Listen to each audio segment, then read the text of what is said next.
La Iglesia Cristiana del Centro Evangelístico Misionero del barrio San Benito, bajo la dirección de nuestros pastores Reinaldo Irreño y Rebeca Gómez, presenta la transmisión en vivo de nuestro servicio en línea, en directo desde la ciudad de Villavicencio.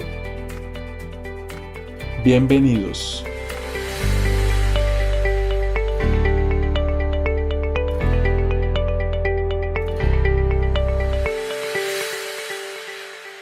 Mis hermanos, una vez más, Dios me los bendiga grandemente. Este es otro gran día del Señor, en el que ausentes del santuario, del templo, pero no del Señor, ni tampoco de la comunión y del buen entusiasmo y el buen ánimo que en todos nosotros hay por adorar al Señor y también recibir la orientación y la enseñanza sublime de su santa palabra. Bienvenidos todos los que se están conectando, los que van a seguir durante este tiempo que estemos juntos conectándose y también aquellos que ustedes van a multiplicar, los que van a seguir compartiendo esta palabra, pues que Dios me los bendiga grandemente. Bienvenidos todos hoy, un día especial para rendir nuestro tributo y nuestra honra y nuestra gloria a nuestro Señor. Les invito entonces que presentemos en oración estos momentos y también pidamos esa bendición y a la vez después estaremos disfrutando de un tema musical y entramos en la palabra en esta ocasión. Eterno Padre, estamos agradecidos por los hechos prodigiosos de tu mano para sustentarnos, bendecirnos, ayudarnos y confortarnos a todos en esta experiencia que nos has permitido vivir. No solo nosotros, sino a toda la sociedad del mundo entero. Gracias porque tenemos esa fuente de vida y de fortaleza que es tu palabra, tu presencia, tu Santo Espíritu en nosotros. Te pido que de manera especial tu palabra en esta ocasión nos oriente e ilumine nuestro pensamiento para aprender y también de esa forma tener cómo contestar y compartir con otros el mensaje de tu amor. En Cristo Jesús. Amén. Escuchemos entonces una alabanza, meditemos en ella, participemos también y luego vamos a la palabra. Iglesia del Centro Evangelístico Misionero, les saluda el Ministerio Adorar. Y hoy queremos exaltar la presencia del Señor y decirle que nos queremos rendir a sus pies, a los pies del Señor. Tus pies arde mi corazón, a tus pies entrego lo que soy.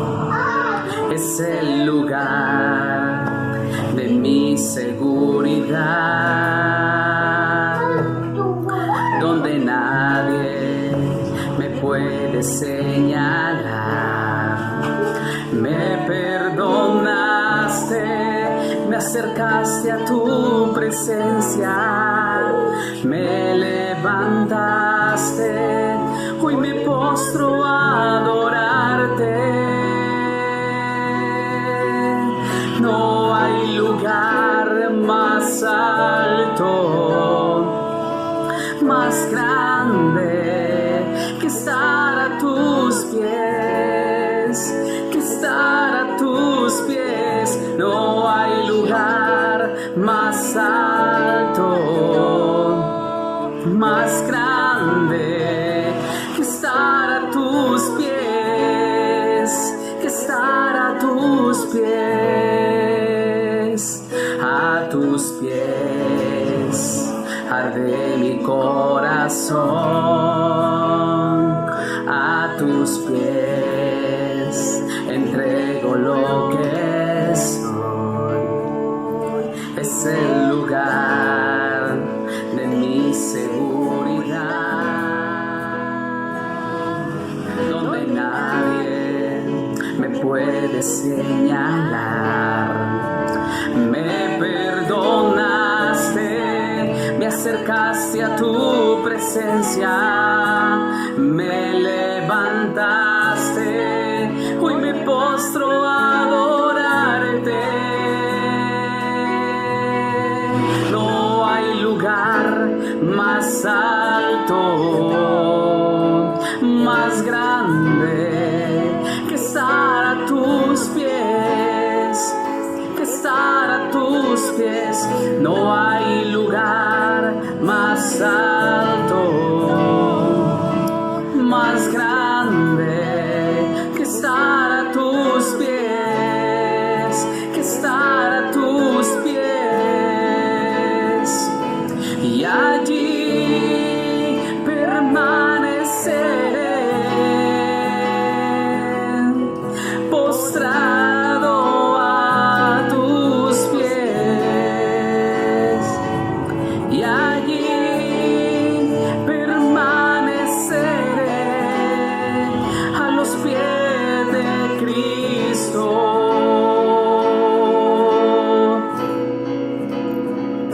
Y allí permaneceré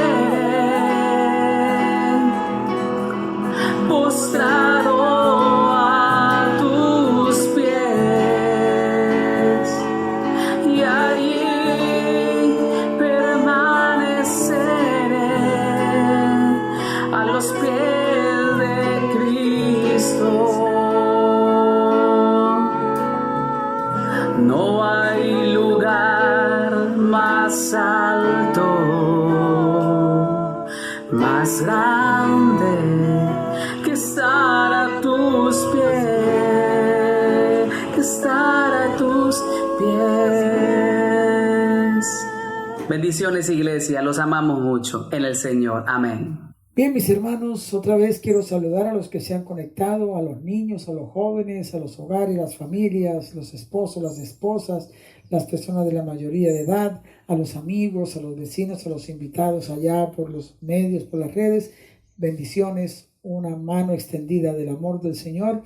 Y vamos inmediatamente en esta ocasión a estudiar la palabra del Señor. Quiero hablarles a partir de este momento y en una serie de temas que estaré entregando para ustedes sobre el tema las cosas que sucederán pronto. Las cosas que sucederán pronto. Y leemos en el libro de Apocalipsis capítulo 1, versículo 1 y 2, y luego en Lucas 21, 31. La revelación de Jesucristo que Dios le dio para manifestar a sus siervos las cosas que deben suceder pronto, y la declaró y la enviándola por medio de sus ángeles a su siervo Juan, que ha dado testimonio de la palabra de Dios y del testimonio de Jesucristo y de todas las cosas que ha visto. Así también vosotros, cuando veáis que suceden estas cosas, sabed que está cerca el reino de Dios. Lucas 21, 31. Y Apocalipsis se repite esta palabra, el cumplimiento pronto de todas las cosas, en el capítulo 2, verso 5, en el 16, en el 3, 11, en el 11, 14, en el 26, 6, en el 22, 6 y 7, y en el 12, y el verso 12 y 20. Se repiten estas palabras sobre el cumplimiento de las cosas que han de suceder pronto. Las cosas que han de suceder pronto. El hombre se preocupa inmensamente por el futuro. Uno de los más grandes anhelos del ser humano durante todas las épocas y tiempos es saber qué acontecerá en el futuro. Y en este tiempo se ha incrementado esa necesidad y esa urgencia por saber qué será lo que puede pasar mañana. Hay los que buscan por todas partes respuesta a esas inquietudes y a esas necesidades. Quieren tener de alguna forma seguridad. Al finalizar cada año, usted nota que las personas acuden a toda clase de cosas, supersticiones, pensamientos y lecturas y una y otra cosa para saber cómo les va a ir en el año que está comenzando o que va a comenzar. Porque esto el hombre busca con afán saber el futuro. Y en ese orden, pues acuden, ya he dicho, a ciertas fuentes no confiables, no seguras y tampoco de una revelación verdadera para tener satisfacción en sus necesidades y en sus inquietudes personales. La gente acude al horóscopo, adivinos, videntes, mentalistas, lecturas e interpretación de distintas cosas, hasta de animales y del mover de los animales, los astros y hasta algunas personas con mentalidad religiosa tratan de pronosticar y decir y hasta usar lo que llama la Biblia el don de profecía para anunciar y hacer vaticinios.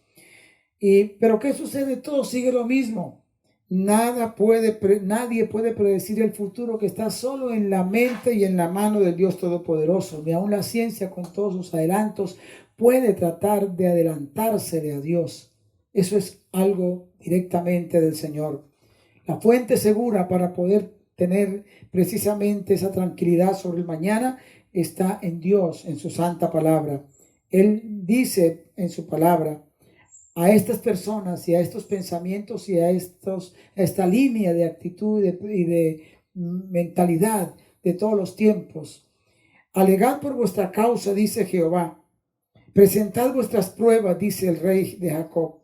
Traigan, anúncienos lo que ha de venir, díganos lo que ha pasado desde el principio y pondremos nuestro corazón en ello. Sepamos también las cosas por venir para ver en qué terminan.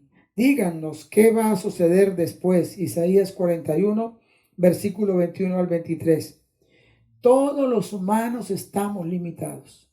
No hay un solo ser humano que pueda trascender la mente y el acontecer de mañana. Todos tenemos limitaciones en este aspecto. Esto se lo ha reservado Dios solo para Él. Por pacto que hagan las gentes, vamos a decir, aquellos que son adictos a Satanás, a la oscuridad, al oscurantismo, a la astrología y a todos esos movimientos que surgen del ocultismo, por pacto que aún tengan con el príncipe de la oscuridad, no hay nada ni nadie que pueda adelantársele a la mente de Dios. Tampoco por súper espiritual que se declare una persona y como que trate de decir que está lo más cerca de Dios, puede, repito, adelantársele, sobrepasarse al conocimiento del Dios Todopoderoso. Solo Él tiene el poder de saber lo que acontecerá mañana. ¿Qué dice Dios? Acordaos de las cosas pasadas de los tiempos antiguos, porque yo soy Dios y no hay otro Dios y nada hay semejante a mí, nadie hay semejante a mí, que anuncie lo por venir desde el principio, desde la antigüedad, lo que aún no era hecho. Isaías 46, 9 y 10.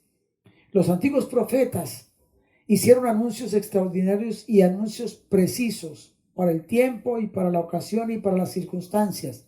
Pero estos profetas no eran mentalistas ni personas por ahí que andaban de aquí para allá sin una vida de dedicación, de consagración. Estos eran hombres consagrados directamente a vivir una vida de separación para el Señor y guardándose de todo acto pecaminoso y dañino.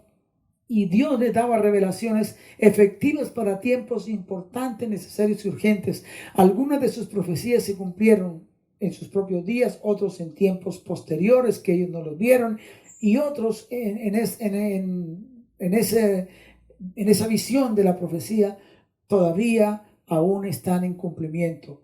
Parte de sus profecías son historia pasada, otras está por venir. Y aquí dice el Señor que pregunten y analicen las cosas pasadas para que tengamos evidencia de que la revelación de Dios es cierta. Por ejemplo, en el tiempo de Israel en Egipto, en el tiempo de José en Egipto, el faraón tuvo un sueño sobre un hambre que venía sobre la tierra. Dios le dio a José la revelación y entregó una palabra profética precisa para el tiempo preciso, y como lo dijo, se cumplió.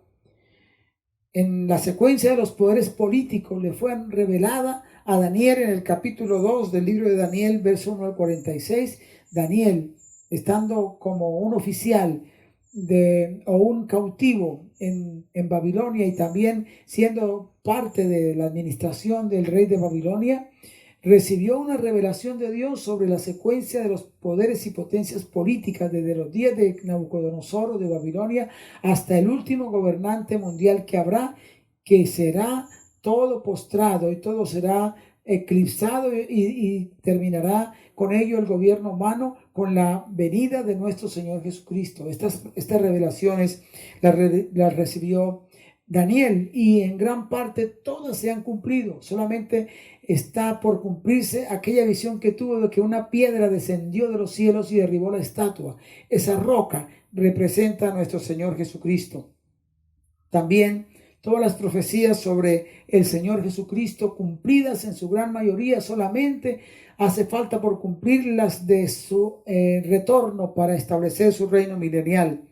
Todas las profecías sobre la sobrevivencia de Israel, sobre el sustento de Dios para esta nación, cómo fue esparcida por todas las naciones de la tierra y habría de regresar nuevamente a su patria, aunque no se completa la profecía de la restauración total de Israel. Ya se están dando esos pasos para que aquello que falta en ajuste, a fin de que el pueblo reconozca que necesita al Mesías, al verdadero Mesías, y entonces puedan ellos expresar esa palabra, bendito el que viene.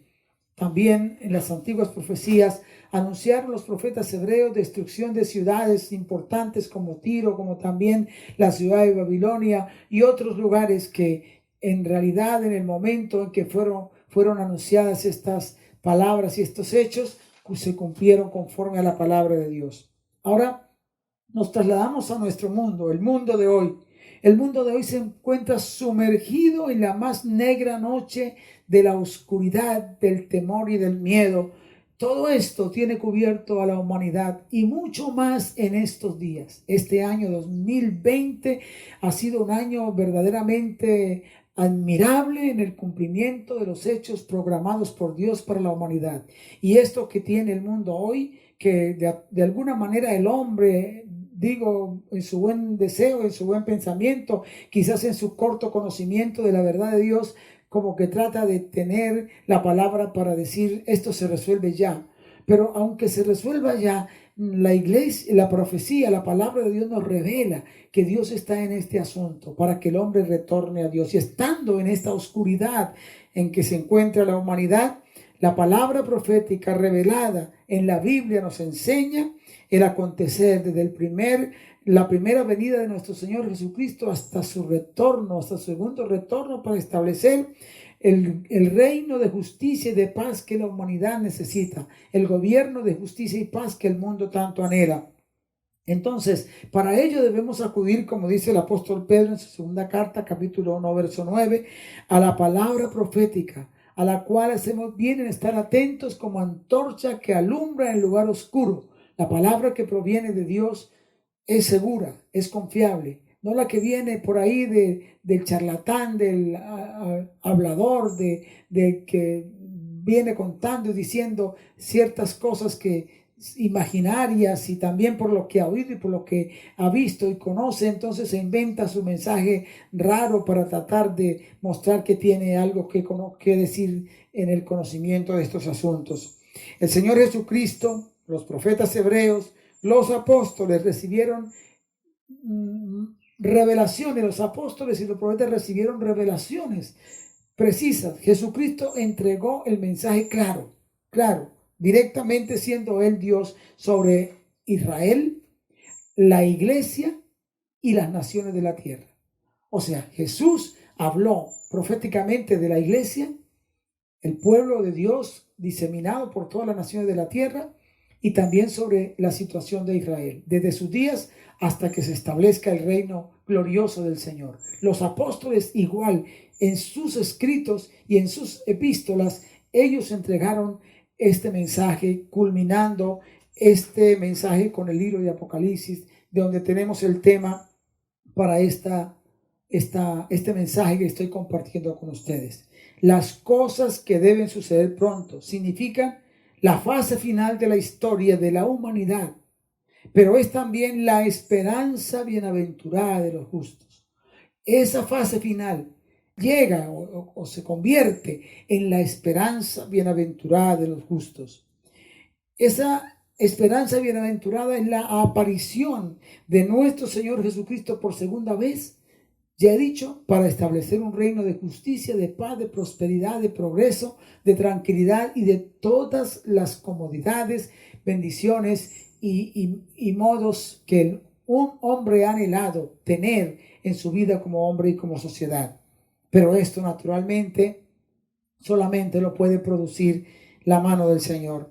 Así lo dice en Tito capítulo 2. Quiero leer esta parte de Tito capítulo 2, versículo 11, para que tengamos esta claridad en el escrito paulino a Tito, pastor y ministro de Dios en la isla de Creta.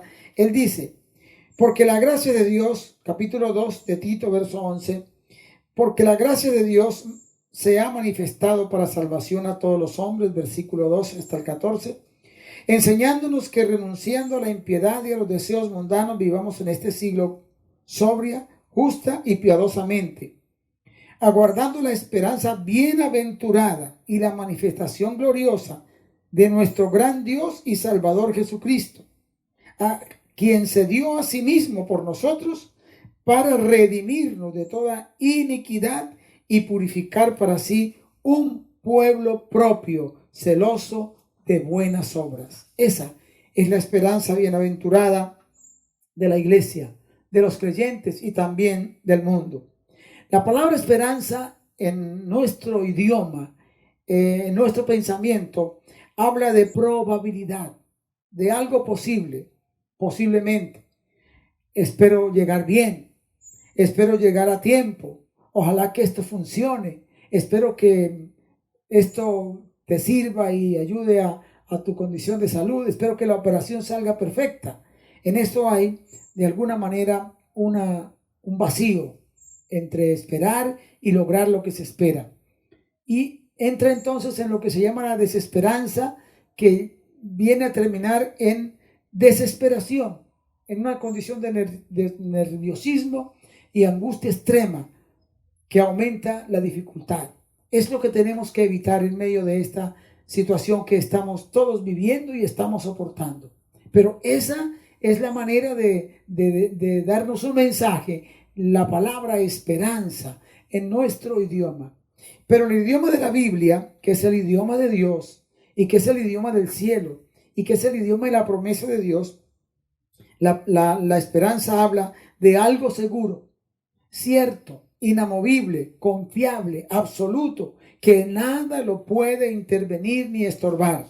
Hay que esperar, pero va a ocurrir en el futuro. Es seguro, va a suceder. Es la palabra que nos da Dios por medio de su escritura sagrada en lo referente a la esperanza. De tal manera que la esperanza respecto a nuestro Señor Jesucristo y su venida no es posiblemente, de pronto, quizás, no. Es algo seguro, es verdadero, va a suceder. Que no ha pasado todavía desde los días apostólicos hasta hoy, no hay dificultad. Para Dios un día son como 1000 años y 1000 años como un día. Así que en el tiempo de Dios no ha pasado mucho, ha pasado para nosotros, pero precisamente se ha hecho más dura la vida en el vivir de la sociedad por causa del pecado, la injusticia, la maldad, la crueldad, la opresión, la necesidad y el desorden del comportamiento humano, que todo lo bueno que Dios nos ha dado lo está destruyendo y lo está arruinando. Ahora, vamos a mirar algo sobre lo que Jesús habló en su última semana de estadía en Jerusalén. ¿Qué señal habrá de tu venida? Es una gran pregunta que se hicieron los apóstoles en aquellos días y que todavía sigue esa palabra retumbando y entregando un gran mensaje. La aparición de nuestro Señor Jesucristo por segunda vez es para quedarse y tomar posesión del mundo y presentarse como su dueño absoluto e iniciar su reinado de justicia y de paz. Maravillosa promesa. Y él lo dijo en Marcos 13:34 con una parábola. Es como el hombre que yéndose lejos dejó su casa y dio autoridad a sus siervos y a cada uno su obra, y al portero mandó que velase. Como el hombre que se va, deja sus cosas, llama a sus siervos, los comisiona, les encarga un trabajo y se va y le dice al portero que esté velando. Ahí está una parábola para mostrar a la iglesia en el día en que nuestro Señor ascendió, regresó a los cielos, como vimos en el anterior tema, pero que dejó una encomienda. Hoy la iglesia tiene una encomienda. Cada pastor y cada creyente, cada congregación en el mundo entero tenemos una tarea. Él dijo en Juan 14:3, y si me fuera y os prepararé el lugar, vendré otra vez y os tomaré a mí mismo, para que donde yo estoy, vosotros también estéis. Ahí está Jesús hablando de su regreso. Ahora, el testimonio apostólico sobre estas palabras de Cristo lo vemos cuando en el capítulo 21, verso 1 al 17, se nos relata la entrada de Jesús a Jerusalén. Y entró allí para comenzar, o ahí comenzó su ruta hacia el Calvario, el camino de la pasión. El primer día de la semana, que es domingo, octavo día en el calendario hebreo, era un día tremendo. El día después del día de reposo, el octavo día, el domingo, era un día de festividad, de abundancia. Los creyentes judíos israelitas iban al templo a llevar sus ofrendas, a elevar sus oraciones, a adorar a Dios, a tener su tiempo de comunión con el Señor, que de hecho Jesús también entró al templo. Jesús entró aquel día a Jerusalén. Y ya hemos visto el recibimiento que la multitud tuvo, teniendo en cuenta de que él estaba cumpliendo una profecía. Parte de la profecía iniciaba esa ruta profética para luego retornar a tomar el gobierno absoluto y el control absoluto de la humanidad. Jesús, al llegar al Calvario, completaba el plan redentor y salvación de Dios para la humanidad. Allí comenzó, al entrar a Jerusalén, aquella experiencia y aquel hecho de su grande amor y de su grande misericordia. ¿Qué encontró Jesús en la ciudad de Jerusalén y en el templo de Dios? Corrupción, inmoralidad, negocio religioso, ventajismo en todos. Ya se había vuelto allí en Israel las festividades más bien una feria de ventas para adquirir recursos. Y claro, había que atender porque alrededor de 2 millones de personas podían llegar a Jerusalén en ciertas festividades y había que tener alimentos, hospedaje y todas las cosas. Además, lo que traían los judíos de las naciones no israelitas con dinero que no era de ahí de Israel, no era aceptado para la ofrenda, ellos tenían que hacer el trueque. Por eso aparecen los cambistas, porque ellos tenían que cambiar para que hubiera el recaudo acertado conforme a la ley para las ofrendas del culto. Pero ¿qué encontró Jesús allí en Jerusalén y en el templo? Corrupción, inmoralidad, indecencia, apostasía total. ¿Qué encontrará el Señor en la tierra cuando regrese? Lucas 18:1, cuando el Hijo del Hombre vuelva, hallará fe en la tierra. ¿Qué es lo que encontrará? Según Apocalipsis 2, la última iglesia, la de la Odisea, solamente hay apostasía. Completamente distante la iglesia de su Señor, afuera el Señor y él queriendo entrar a ser parte de su congregación. Jesús en ese orden tiene un lamento. Dice la Biblia que siendo en reflexión, siendo el templo un lugar sagrado, un lugar de adoración, casa de Dios, Jesús lo encontró vacío. Estaba vacío hacía mucho tiempo. La gloria de Dios se separó de allí desde que Israel pecó. Ezequiel vio esa visión de cómo la gloria de Dios se separó del templo, se fue del templo. Y en el segundo templo, en Ageo, se nos muestra el trabajo de Nehemías, de Esdras y también de Zacarías, cómo trabajaron para la reconstrucción del templo. Pero allí no descendió la gloria del Señor. El profeta Ageo anunció que vendría el deseado de las naciones y que por ello la gloria de ese templo sería mayor que la primera. Jesús estuvo allí porque la gloria de Dios se había ido de Jerusalén, ya no estaba. Y entonces solamente había una condición de religiosidad sin una vida consagrada al Señor. El pueblo que Jesús que venía a buscar y que vino a predicarle y a enseñarle rechazó el mensaje. No estaba preparado y tendría que prepararse para que dijera bendito el que viene y le dieran la bienvenida, cosa que no hicieron en aquel primer siglo. Entonces Jesús, frente a Jerusalén, en el monte de los olivos que se ve en la ciudad, dijo: Jerusalén, Jerusalén, que matas a los profetas y apedreas a los que te son enviados. ¿Cuántas veces quise juntar a tus hijos como la gallina junta sus polluelos debajo de las alas y no quisiste? He aquí vuestra casa os es dejada desierta, porque os digo que de ahora no me veréis hasta que digáis bendito el que viene en el nombre del Señor. Mateo 23, 37 y 39. Israel perdió la gloria de Dios, aquella gloria que llegó a Jerusalén el día que Salomón inauguró el templo y que ofrecieron los sacrificios y trasladaron el arca a ese inmenso lugar, a ese santuario hermoso, Dios aprobó lo que hizo Salomón y su gloria descendió sobre ese lugar.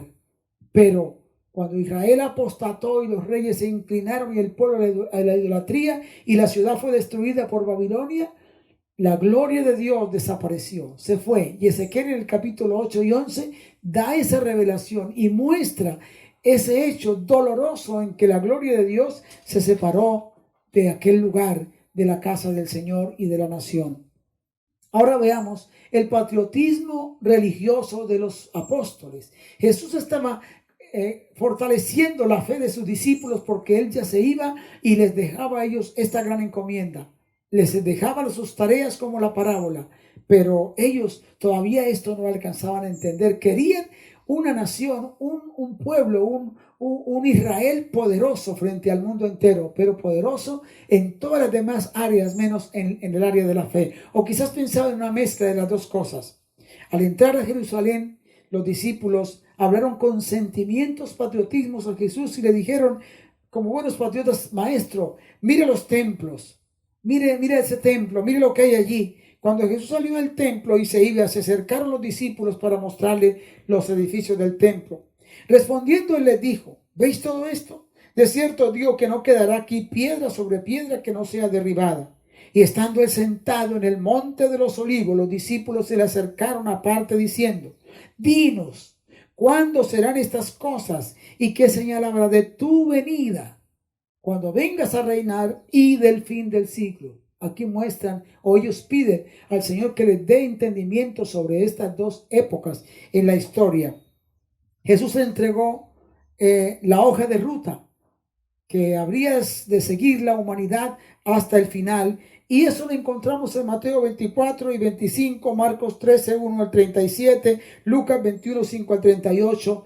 Y también Jesús hace de alguna manera alusión al libro de Daniel, capítulo 9, verso 27, donde está esta profecía de Daniel que se llaman las 70 semanas de Daniel. 70 semanas están determinadas sobre tu pueblo y sobre tu santa ciudad para terminar la prevaricación, poner fin al pecado, expiar la iniquidad, para traer la justicia perdurable y sellar la visión y la profecía y ungir al santo de los santos.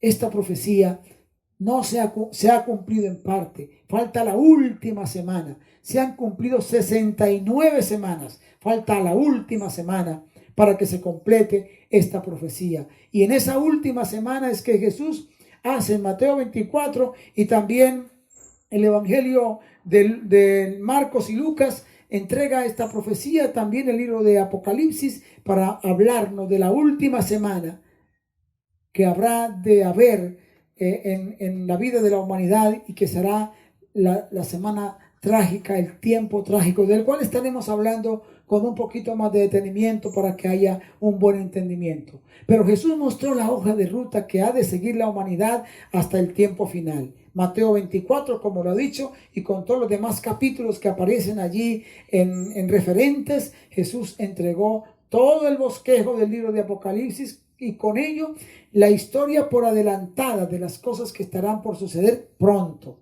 Y Juan dijo pronto hace 2000 años. Así que mis amados hermanos, estamos en realidad entrando por esas puertas, por ese recinto del final, como que es algo estrecho lo que estamos viviendo, pero de momento se va a abrir esa gran visión de la profecía para aquellos que tenemos esperanza, esa esperanza viva de la que habló el apóstol Pedro. Ahora, hay algo que es importante entender. El pensamiento judío, y no, repito, y lo sabemos, Jesús era judío, formado y educado y conforme a todos los dictámenes y enseñanzas del Antiguo Testamento. Y ya hemos visto que él citó todo el Antiguo Testamento. Los evangelios lo relatan, las epístolas también, y aún en el libro de Apocalipsis tenemos referencias del Antiguo Testamento. El pensamiento del judío en cuanto a la historia humana se divide en dos periodos. que serían 2 eras. Y ellos llaman la era común, que es desde Adán hasta nuestros días. Y luego la que sigue desde que venga el Mesías e implante su reino de justicia y de paz, que ellos lo están esperando, porque ellos son lectores y estudiosos de las Escrituras. Y ustedes habrán oído, hoy los medios de comunicación nos trasladan al mundo entero, como allí mismo en Jerusalén, desde sus casas, que quizás nunca ellos han sufrido muchas otras cosas que usted ni yo hemos vivido, y ellos guardan la historia muy fresca, pero nunca quizás habían imaginado que en el 2020 la celebración de la Pascua, la fiesta de las levaduras, la que se aproxima, que la fiesta de los panes sin levadura, la que se aproxima, la fiesta de Pentecostés, no la pudieran vivir en toda la libertad con que ellos celebran estas festividades conforme a las Escrituras. Porque para la época de Pascua se trasladan los israelitas, los judíos del mundo entero, los ortodoxos, los piadosos y los que no son piadosos también, porque tienen patriotismo en ellos. Entonces, nunca se imaginaron que iban a vivir esta experiencia. Pero ellos también, sus rabinos, dicen que estos días son completamente proféticos y que el Mesías está a punto de llegar. Pero claro, el Mesías que ellos esperan era como el que esperaban Caifás y Anás y todos aquellos judíos del tiempo de Jesús. No quisieron entender que el Señor tenía las credenciales de ser el Mesías para ellos. Y por eso este tiempo de espera. Para nosotros, para la iglesia, el tiempo desde Cristo hasta aquí se puede entender como el tiempo de la iglesia y se llama como el tiempo de gracia. Cuando Jesús leyó en Lucas capítulo 4 en la sinagoga de Nazaret el rollo de la escritura que él citó allí cuando le dieron la oportunidad a él en la sinagoga de Nazaret, habló precisamente de estos 2 periodos de tiempo. Dice que el Señor dijo: el Espíritu del Señor está sobre mí, por cuanto me ha ungido para dar buenas nuevas a los pobres, me ha enviado a sanar a los quebrantados de corazón, a pregonar libertad a los cautivos y vista a los ciegos, y a poner en libertad a los oprimidos. Y aquí dice: y a predicar el año agradable del Señor. Mis hermanos, este es el tiempo de la gracia de la iglesia. Porque en la profecía de Isaías, y dice: y a anunciar, capítulo 61 del libro de Isaías, está la parte profética que Jesús utilizó allí en la sinagoga de Nazaret. Y veamos cómo el profeta Isaías escribió esta revelación aquí del capítulo 61, y donde dice que también viene para anunciar el día de la ira del Señor. El Espíritu de Jehová el Señor está sobre mí, la profecía que se cumplió en los días de Jesús. 700 años antes, Isaías la anunció. Porque me ungió Jehová, me ha enviado a predicar buenas nuevas a los abatidos, a vendar a los quebrantados de corazón, a publicar libertad a los cautivos, a los presos apertura de la cárcel, a proclamar el año de la buena voluntad de Jehová. Cuando Jesús leyó esta parte, solamente habló ahí. Ahí se detuvo, a predicar el año agradable del Señor. La otra parte de la profecía no la leyó. Y el día de venganza del Dios nuestro. Esa parte Jesús no la leyó. ¿Cuándo se va a cumplir? A partir de este momento en que Jesús inicia su historia humana, su vivencia entre los hombres, asciende a los cielos y el Espíritu del Señor viene y los creyentes, los apóstoles y discípulos difunden el mensaje de Jesús como usted lo hace hoy, como yo lo hago hoy. Ahí comenzó este periodo del día de la buena noticia de Dios para la humanidad. Estamos en el día de la buena noticia de Dios para la humanidad. Por eso tenemos que contar esta historia del amor de Dios por los hombres, pero también mostrarles las cosas que son advertencia para nosotros. Ahora estamos en la era de la iglesia y a la iglesia le ha sido encomendada esta gran tarea. Pero los discípulos preguntaron: ¿cuándo será el tiempo de su venida? ¿Qué señal habrá? Mateo 24, Lucas 13, Marcos 13, Lucas 21, ahí está, Apocalipsis y las epístolas, que no podemos entrar en detalles, pero ustedes lo habrán leído muchas veces. Hambres, pestes, terremotos, angustias, levantamientos, guerras civiles, enfermedades, en fin, ciencia aumentando, Todo esto es parte de la gran profecía en cumplimiento. Estamos en la época de la iglesia, la era de la gracia, el tiempo de la gracia, tiempo en que se proclama la buena noticia del amor de Dios a toda la humanidad. Y en Apocalipsis capítulo 2 y 3 está ahí plasmada la historia de la iglesia desde los días apostólicos hasta el tiempo final. Entonces, ¿qué señales, qué cosas habrán de acontecer? ¿Qué es lo que tiene que suceder pronto? Primero, la proclamación del evangelio al mundo entero.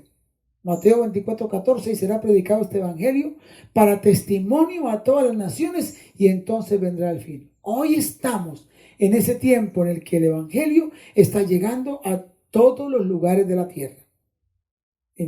Cuando la iglesia termine su labor, acontecerá el arrebatamiento de la iglesia, según 1 Tesalonicenses 4:14 al 17 y 1 Corintios 15, y al igual que en los evangelios.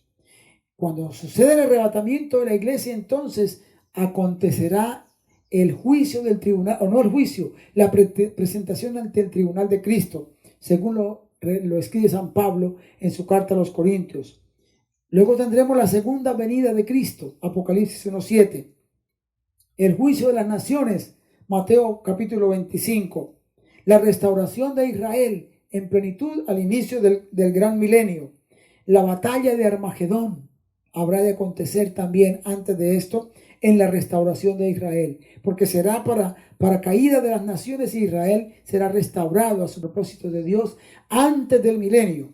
Y se dará inicio, cuando finalice la batalla de Armagedón, al gran milenio del Señor, el gobierno de Cristo por 1000 años. Luego tendremos en el capítulo 20 de Apocalipsis 11 al 15 el juicio del gran trono blanco, donde ya allí se va a definir la eternidad para todos los humanos y todos los seres inteligentes creados que se rebelaron contra Dios. El cielo nuevo y la tierra nueva, Apocalipsis 21 y 22. La eternidad, ahí está, todas las cosas que deben suceder pronto.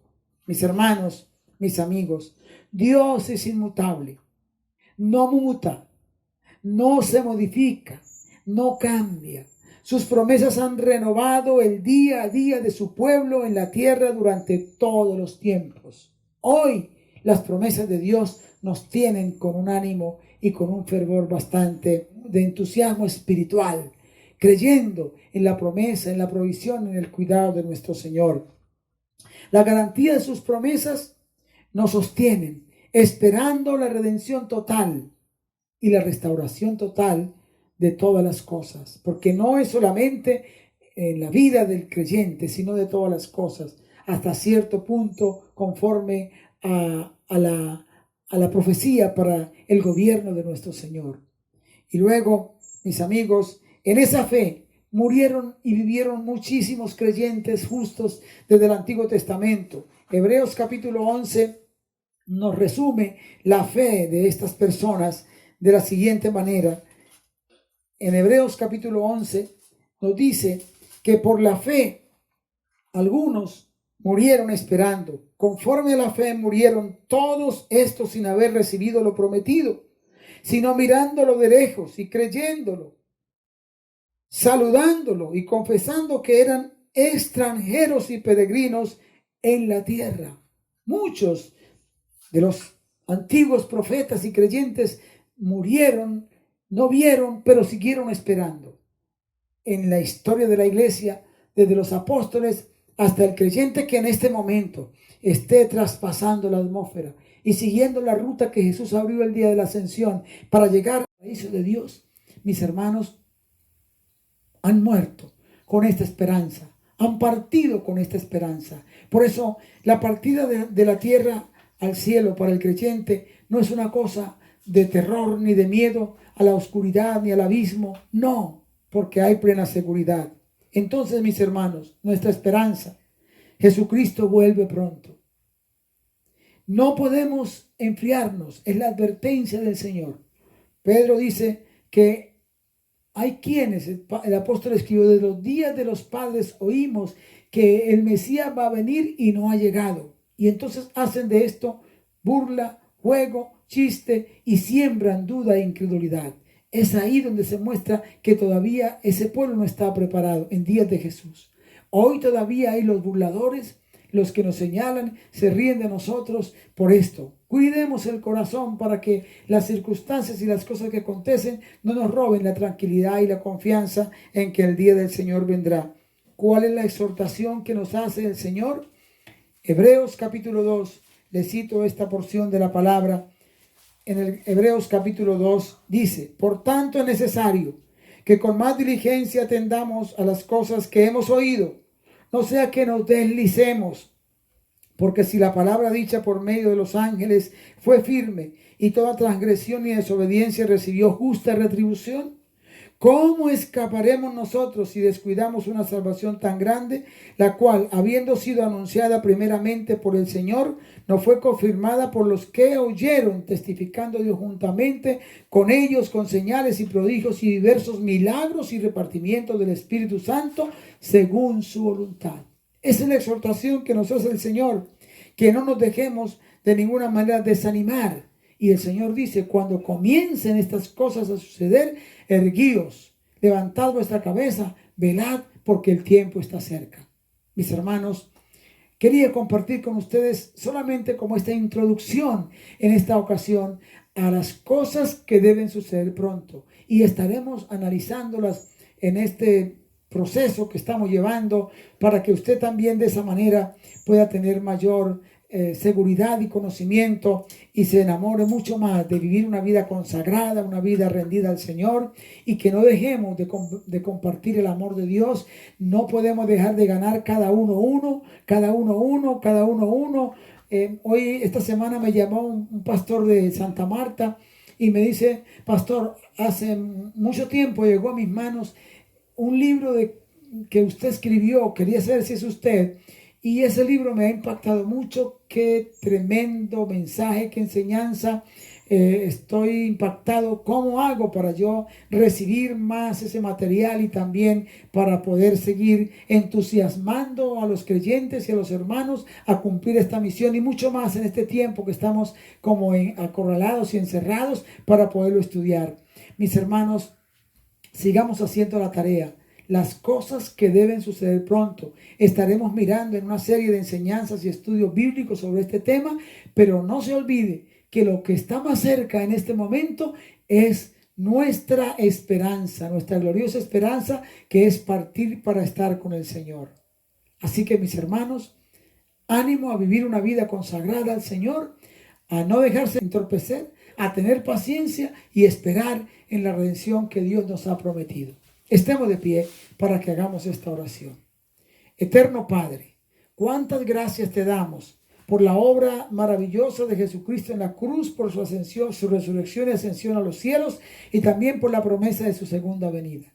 Danos entendimiento para ir aprendiendo sobre toda esta temática, sobre esta hoja de ruta que tú has señalado para la humanidad, y a los creyentes ayúdanos a vivir y a estar preparados, porque será en un momento, en un abrir y cerrar de ojos, sin que nadie sea advertido, además de la palabra que escuchamos y tenemos. Gracias, Padre, gracias, Hijo, gracias, Espíritu Santo. Bendice la iglesia, bendice la humanidad. Trata, Señor, en este momento de tanta angustia con los seres humanos. Llámalos y atráelos a tus pies, y que se arrepientan de verdad, sean liberados de las garras de Satanás y que puedan nacer de nuevo para que tengan parte en el glorioso arrebatamiento de la iglesia, que es nuestra esperanza bienaventurada en Cristo Jesús. Amén. Mis hermanos, Dios los bendiga. Una semana llena, pero llena de Dios.